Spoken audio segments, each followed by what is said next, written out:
बच्चन महाराज साहब, भाग पहला, चेतावनी। वचन 12वां। जिसको सच्ची चाह मालिक से मिलने की है, उसको देर सबेर वो जरूर दर्शन देता है। जो कोई भोला भाला है और हृदय में सच्ची चाह मालिक से मिलने की रखता है, उसके सामने कितने ही झगड़े बखेड़े उलझेड़े आवें, कोई भी उसको रोक नहीं सकता है। फौरन दया की धार उसकी रक्षा और संभाल के लिए नाजिल होती है। अगर कोई सच्चा मालिक है तो जो कोई सचौटी के साथ हृदय से पुकारेगा, वो उसको एक रोज जरूर सुनेगा। जैसे बच्चा अपनी मैया को पुकारता है तो मैया फौरन उसको दूध पिलाती है, वैसे ही चरणधार अपने बच्चे को अमृत पिलाने के लिए हरदम तैयार है। सिर्फ सच्ची चाह से पुकारने की देर है। खोज री पिया को निज घट में, जो तुम पिया से मिलना चाहो तो भटको मत जग में। जहां भक्ति है वहां भगवंत हैं। भक्तजन उल्टी सुल्टी हालत में मालिक की मौज पर राजी रहता है और समझता है कि जो कुछ होता है मालिक की मौज से होता है। मुझ में कुछ ताकत नहीं है और अपने को नीच और निबल समझता है। इस तौर से कार्रवाई करने के लिए संस्कार की जरूरत है। संस्कार से ये मतलब है कि जैसे भूसा तैयार है, सिर्फ चिनगी लगाने की देर है। बीज धरा है, सिर्फ बोने की देर है। और जो हृदय पत्थर सा कड़ा है, यानी असंस्कारी है, तो उसको मुलायम करना, बीज डालना, इसमें अलबत्ता अरसा लगता है और गुरु के संग की भी जरूरत है।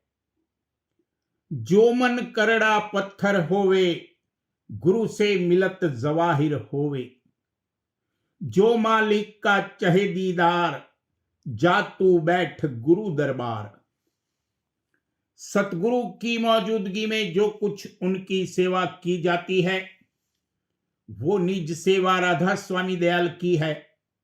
और जब देह स्वरूप में सतगुरु न मिले, तब उनके साधु और प्रेमी जनों की सेवा करना, ये भी राधा स्वामी दयाल की सेवा में दाखिल है। सतगुरु के गुप्त होने में भी फायदा है, क्योंकि प्रेमी जन आपस में मिलकर नए नए नुक्ते निर्णय करते हैं और प्रेमी जन के संग से प्रेम भी पैदा होता है। जब तन मन धन अर्पण करेंगे, तब मालिक का दर्शन होगा। दृष्टांत। एक भक्त था, उसको मालिक के दर्शन की बड़ी अभिलाषा थी।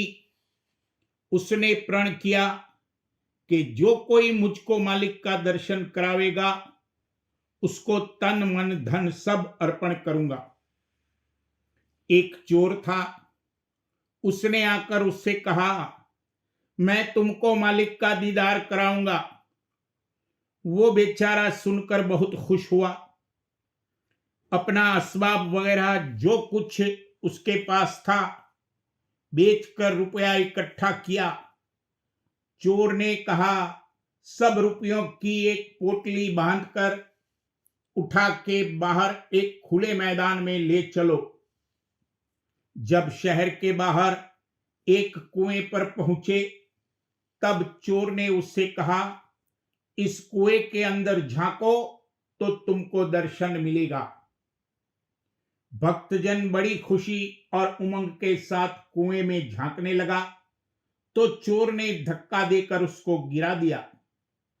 पर मालिक की दया ऐसी हुई कि झटका लगने से उसकी सूरत खिंच गई और अंतर में दर्शन मिला।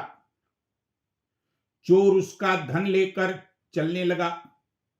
मालिक अंतर्जामी उसी वक्त घोड़े पर सवार का रूप धरकर प्रकट हुआ और उस चोर को पकड़ के कुएं के पास ले गया और कहा कि जिसको तूने गिराया है उसे आवाज देकर पुकार।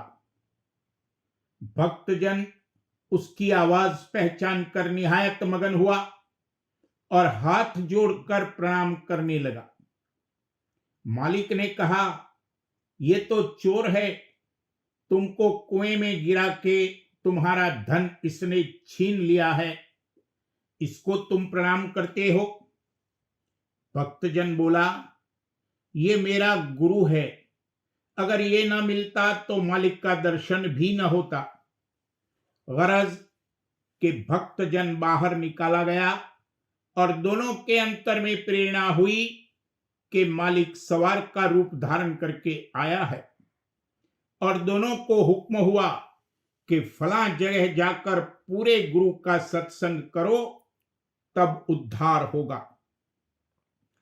कहने का मुद्दा यह है कि जिसको सच्ची चाह मालिक से मिलने की है उसको देर सबेर जरूर दर्शन होता है, और जो कर्म बाकी रह जाते हैं वो सत्संग और अभ्यास करा के साफ कर दिए जाते हैं।